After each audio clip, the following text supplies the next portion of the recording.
Welcome back to the conclusion of the Mofo RC UAF SMP build. So you can see here in front of you, we left off last time with this beauty of a chassis. So this is the carbon fiber UAF V2 chassis from Mofo RC. And we've also got his slow motion pancake brushless motor, the SMP. This nice orange anodized motor. So that is what this build is centered around. It's also using Mofo RC's portal kit. And then we've got Mofo RC's servo beast. And we've got that on an NSDRC 7.4 volt BEC. So that's the basis of the build right there. And we left off with this completed piece, functioning and tested, and a clear body in need of quite a bit of work. So since then, I've taken that Power Wagon body, done quite a bit of trimming, masking, and painting. But before I show it to you, I think I'm going to show you the process of how I got to where I am now. So sit back and let's catch up.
All right, now that you know what the body came out looking like, I think it's time to move on to seeing how we get this thing mounted. So I figured out the hinge, as you saw, in the rear, and I'm prepped here for the magnets in the front.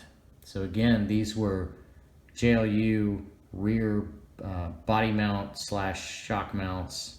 So I've got one screw through their frame mount hole, and then I've really dremeled these off. You can kind of see a slot in the top of these. That's where the shock mount screw would have gone through.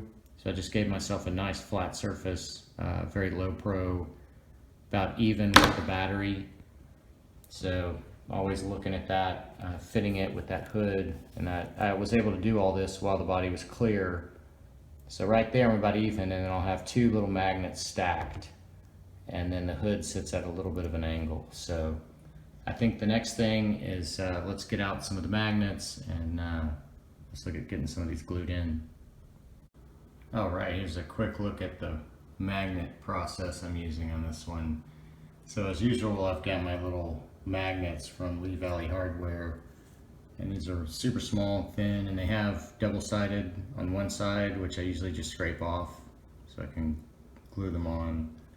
Got some shoe glue, got a little alcohol, and you can see here I've got these taped in place, these magnets, they're not glued, and I've got my shock mounts that I screwed in there just kind of dremeled off flat.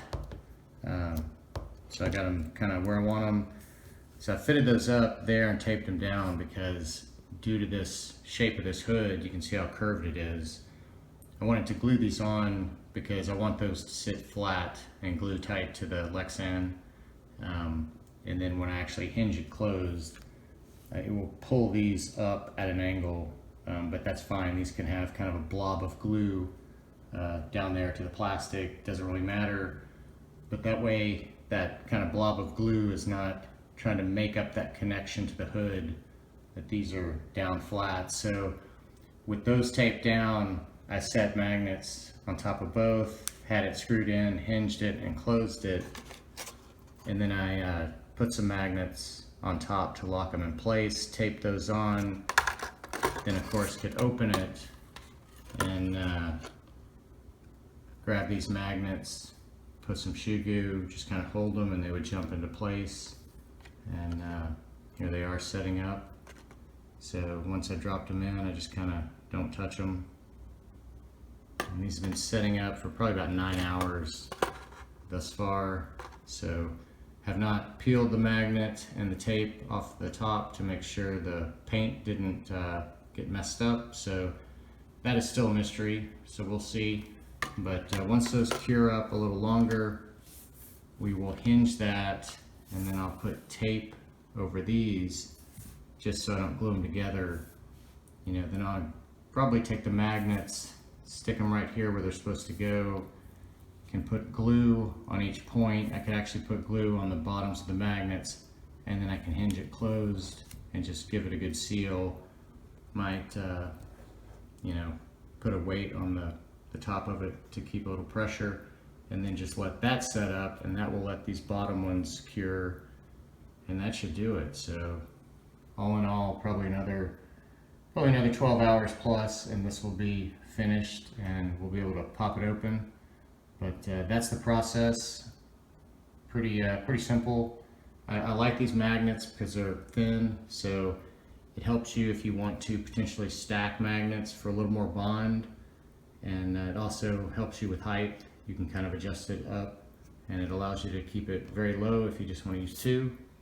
But two of them ought to be a good hold. We'll see. This is getting fairly heavy without the battery, even on the front. So anyways, that's the long and short of magnets. Well, we're back. It's been the full 24 hours.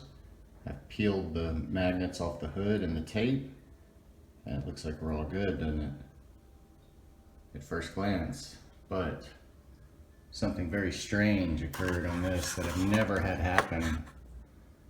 So I got a little ghosting under there. So the magnets didn't move or anything. There's no smearing. Everything's where it was. I'm wondering if it's because the metallic orange and that gunmetal, if they've actually got some metal flake, if that is what started to pull, because it's a, you know, it's a nice symmetrical geometric design exactly where the magnets were, but you can see there it almost started to pull the gunmetal at the edges. It gives this kind of 3D effect, like a divot almost. Kind of interesting, but definitely unexpected. So two ways to deal with that: leave it, or change the paint scheme up a little bit and do some exterior paint work. So I'm gonna think on that, decide what I want to do, but it's not going to stop me from going ahead and getting the magnets glued into the body, or the chassis side, excuse me. So we're going to get the body hinged on here, and then I'm going to get these chassis magnets glued in, and then another 24 hours.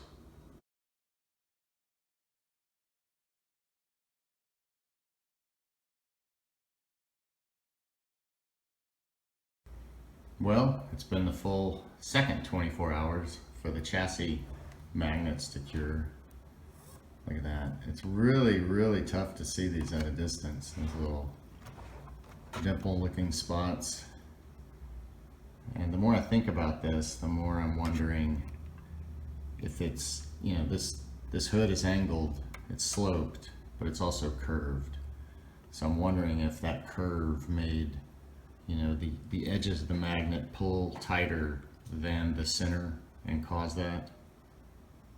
I'm really stumped. I'm doubting this paint has actual metal flake in it. But anyways, enough looking at the hood. Let's open this guy up, see if everything stuck.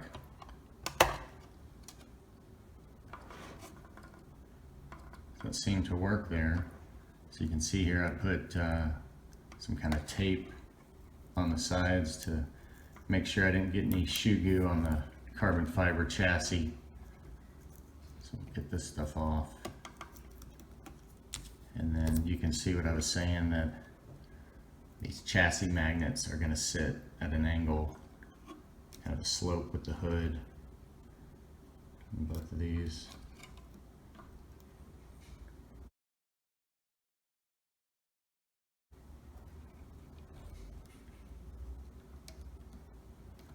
But they feel like they're on there good.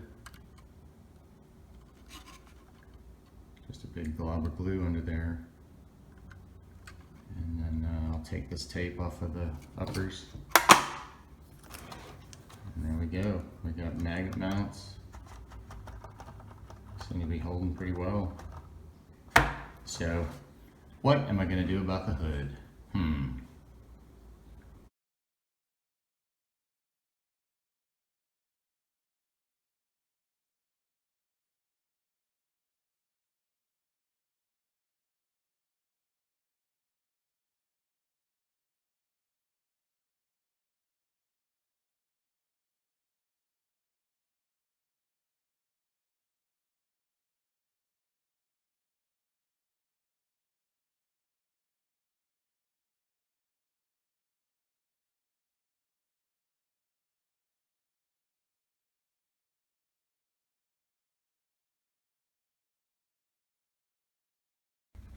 Okay, here we are, back with a decision made on the hood, and as you can see, I went with painting it from the exterior.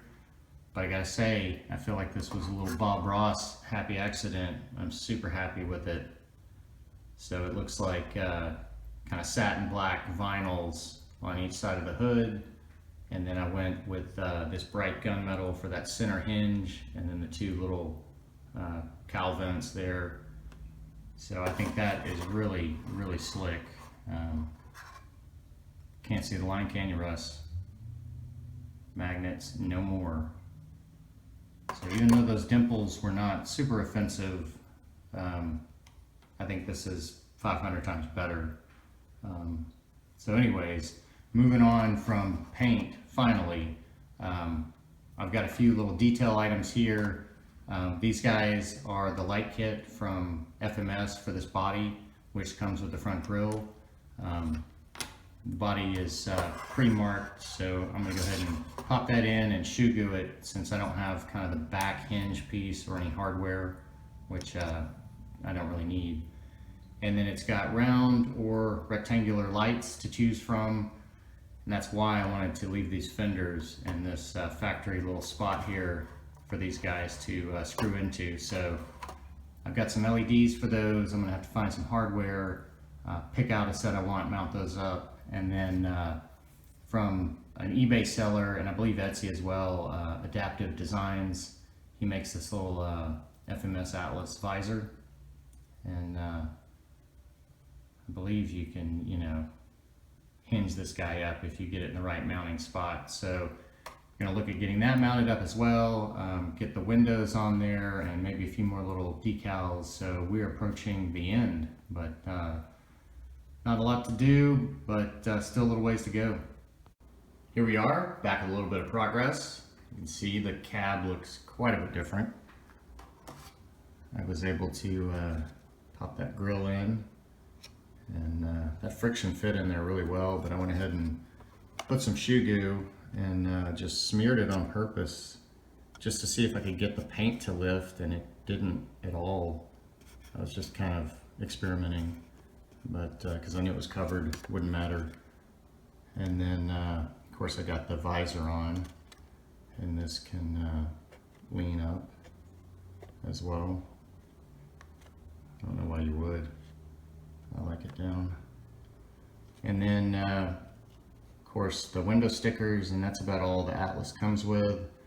So I robbed some decals from the Proline Power Wagon body set that I've got.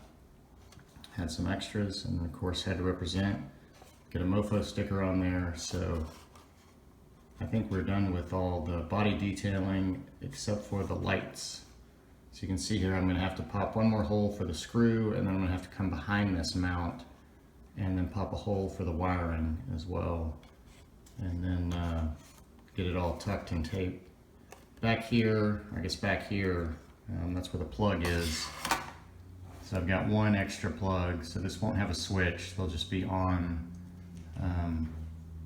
But since the hinge is here, should be able to have just a little whip to the hinge kind of piece, so shouldn't be that hard. You can see I've got my LEDs out. These are from Evan Designs, warm white, so 5 to 12 volt.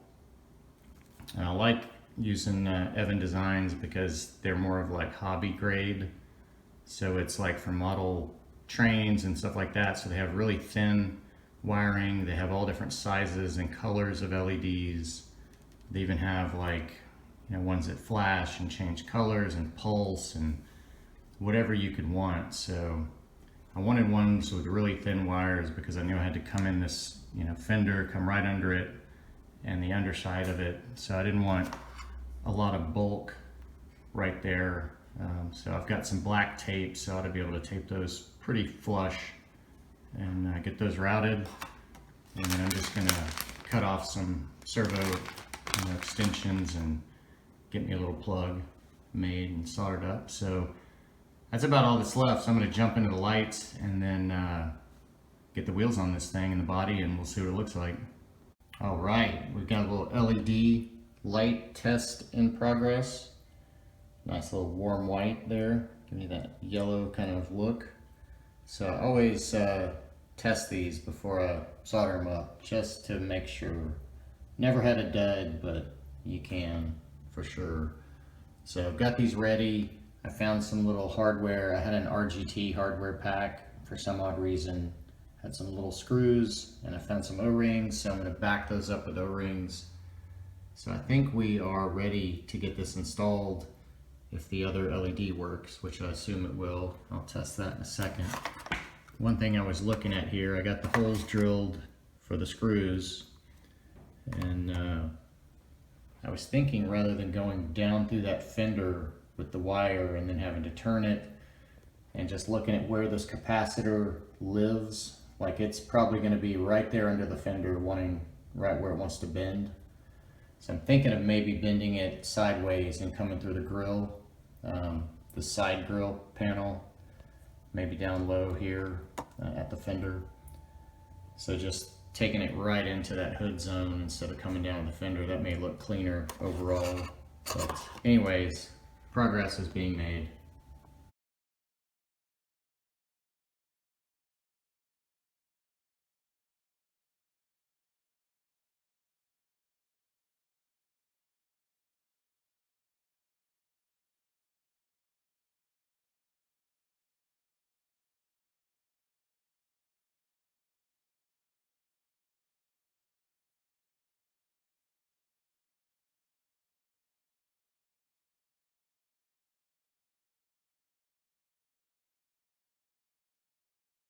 All right, we're back. Lights are wired up and installed, as you saw. So let's take a look at this. It was super easy. Pop this hinge back so you can see I just left myself a little bit of slack there for that hinge to work, and then that's twisted towards the cab so it stays out of the way of the motor. Works as intended. So let's get this plugged up. So let's do the BEC first, and that's going to light us up, and it did. And then let's get this battery plugged up, and then let's see if we can get all this tucked down out of the way here. And there we are. What's also nice is to turn it on. You can see here's our switch right here, so that's easily accessible.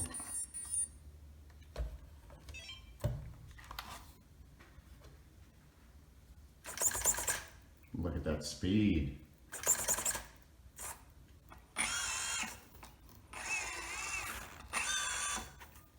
So it looks like the steering clearance worked out perfectly.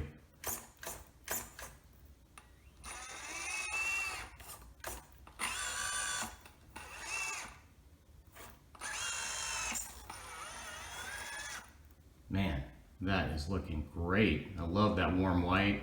Gives it that old school yellow kind of headlight look. I think it's just perfect for this vehicle.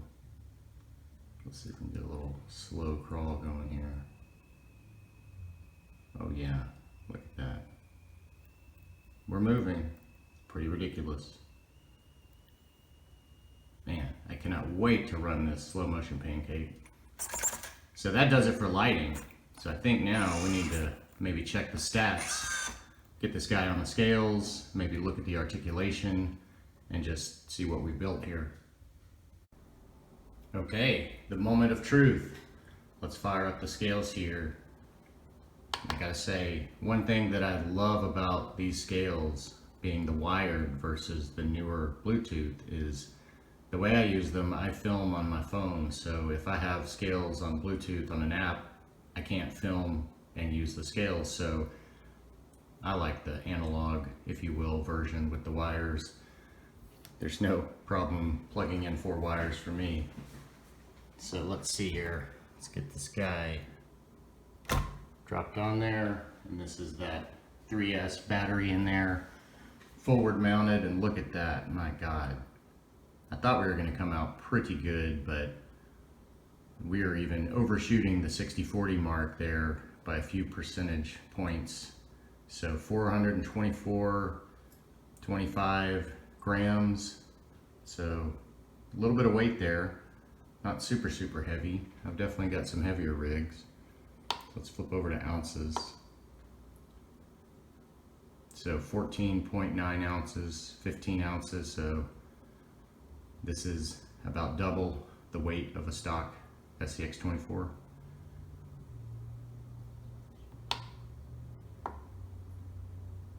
So that means that I may look at having to add just a tiny bit of weight to the rear to tune this back out to a level 60-40.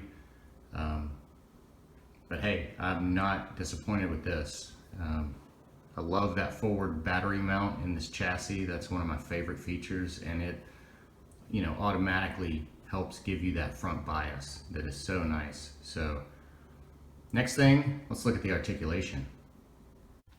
So before we get to checking the articulation, I wanted to just kind of look at the clearances and talk a little bit about the body fitment, the final body fitment, I guess, and trimming.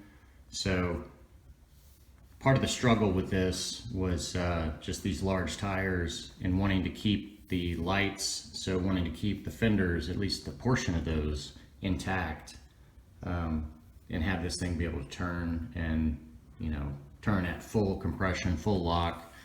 And then the other kind of challenge was, you know, between the last video and this final, it was mocked up sitting on the chassis rail. So you can see sitting on the chassis rail, it would be up 4 or 5 millimeters at least higher. So by slotting it, dropping it down, which magically just worked perfectly with these crossbars, and it hinges in the furthest forward top hole on this chassis. So that just worked out perfect, and it gave me the snub nose approach angle, so the tires are out further than the nose, and that servo horn is right inside the grille. I mean, it could maybe slide back, the body could maybe slide back 2 millimeters maybe, but it's about as close as it could be. So that just worked out so well.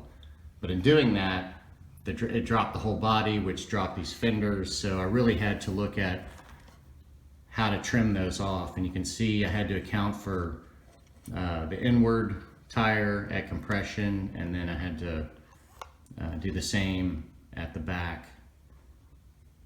And it looks like this all worked out just perfectly. So nothing is, I mean, I'm slipping past the fenders. You can see that here. I'm actually just kissing the light bucket with these treads. So that all worked out super well. And then you can also see on the bottom, I'm 4 or 5 millimeters below the kind of ESC slider trays. So that's why I had to ditch the actual sliders, because the body was sitting so tight that I had to actually, you know, trim off with the Dremel or sand off kind of the front outer edges because of the pinch of this shape of the body. But all in all, I gotta say this Atlas body just fit on here on this UAF chassis just kind of magically. And the whole hinge system, I mean, it's just works out perfectly. Just really don't have enough weight in the back, but I suspect if I put the stock 2S battery in here, take out that heavier 3S and the little jumper cable, I bet that would get me to perfect 60/40. So I think now we've got, I guess, what everybody kind of judges. So these are the stock JLU SCX24 tires and wheels. So I think let's just go ahead and start with 4, see if we can get on here. So it looks like 4 is going to be just maxing out that back. You can see that back tire is just barely touching. We got a little bit of compression twist. So I would say probably 3 3/4 stock tires maybe would be the flex on this thing. So I mentioned in an earlier build segment the potential of converting these to telescoping. So that's still a thought. Leaving the front as they are, 32 millimeter, but putting telescoping, and then I would have to probably do some limiting straps to get it to sit at the same height and keep it from unloading. But 3.5, 4 stock tires is actually pretty good. So I think I'm going to run it and just see how it performs. And I do like flex though, so I may end up putting that in just to get some full potential out of this thing. So we'll see. All right, here we are. It's that time again. We're at the end of another SCX24 build. And I gotta say, I'm pretty happy with it. And I know I always say that, but man, look at this thing. It just looks mean. And you know, even with the initial slight disappointment of losing some of the metallic orange hood real estate, and just because that paint is so pretty, I think this matte black and bright gunmetal detailing on the hood really just takes it over the top. I think that really works to tie it all together. So just a happy little accident there, not bad at all. And then of course the visor, the lights, the grille, just give it that extra little bit of scale detail. You know, I'm never willing to sacrifice scale for performance. I've always got to have my trucks looking good as well as performing good. So I'm just, man, I'm over the moon with this one. Got great clearance. It's funny how stubby this looks. This is actually the Fury Tech hybrid stretched links here. So it's a longer SCX24, but with this bigger Atlas body, it comes across looking stubby, but it's got the nice snub nose approach. It looks a little funny initially until you see it turn, and then it all makes sense. But I gotta say, my most favoriteest part of this build has got to be the additional window for your viewing pleasure to the little SMP brushless motor there. So since this whole build kind of originated around that anodized orange motor, I did not want to hide that thing within the body. And of course we've got the anodized GPM aluminum to tie it all together. So just 100% happy with the outcome on this one. So you'll have to let me know in the comments what you think, but I don't think I need to buy an SCX24. I think I just made something that I'll enjoy as much or more. So anyways, as always, I hope you enjoyed. Maybe you learned something, a tip, a trick, some troubleshooting, I don't know. Maybe these videos are useful, I hope so. But anyways, until next time, thanks for watching.